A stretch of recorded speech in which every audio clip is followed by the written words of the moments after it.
Hey, Matt here from Elite Digital. If you've had difficulty hiring freelancers to build our WordPress websites, you're not alone. Finding someone who's good, trustworthy, reliable, available, and affordable is tough. Damn tough. I used to be an accident investigator, and amongst other things, I would weed out bogus accident claims by asking the right questions. So in this video, I'll show you how in as little as 3 questions, you can find out whether a freelancer is worth taking a chance on. So let's dive right in. Question 1. Show me 5 WordPress websites you built by yourself from a design file provided by the client. Okay, you might think this is a somewhat obvious question, but it's very, very specific, and it's also leading to the next question that's important, but needs to be asked after you've got the answer to this one.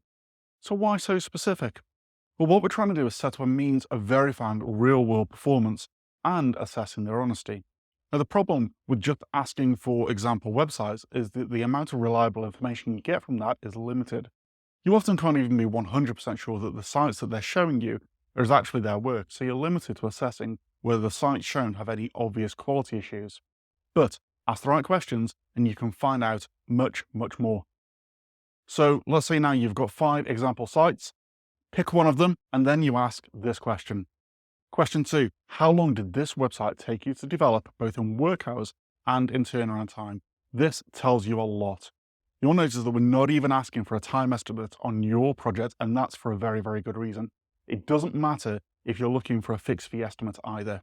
Whether it's fixed fee or an hourly project that you're looking to get help with, all humans have a cognitive bias that means they underestimate how long things take. And that's before they get ambitious with their estimates, because they're trying to win your business. But why is that important? Well, if they underestimate, surely that's their problem. No, I'm sorry to tell you this, but it's your problem. If it's a fixed estimate, the moment they know that they're effectively not getting paid, they'll lose interest. Meaning they either cut corners, slow down because they've taken on another paid project, or abandon it altogether. And if you're working on an hourly rate with no cap on hours, the risk is that your budget's going to be blown completely because it took longer than they quoted. So you lose. So by focusing on actual results, looking at the actual time a project took them, you've got a basis for comparison. If you know roughly what that project would have taken you to complete, then you know whether they're going to be fast or slow. Okay, last question. Question 3, who did you work for on that site? And who can I speak to for a reference?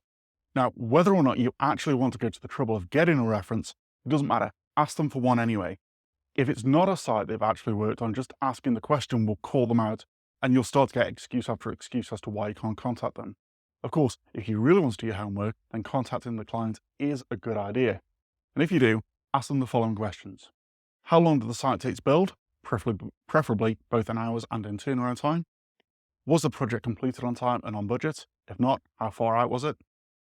And would you work with them again? And if not, why not? If you get the answer to these questions, then you'll know whether the freelancer was telling the truth with their answers to the previous question. And if not, just walk away. And that's it. The key to all these questions, though, is that each one adds depth. You have to get the answer to each question before asking the next.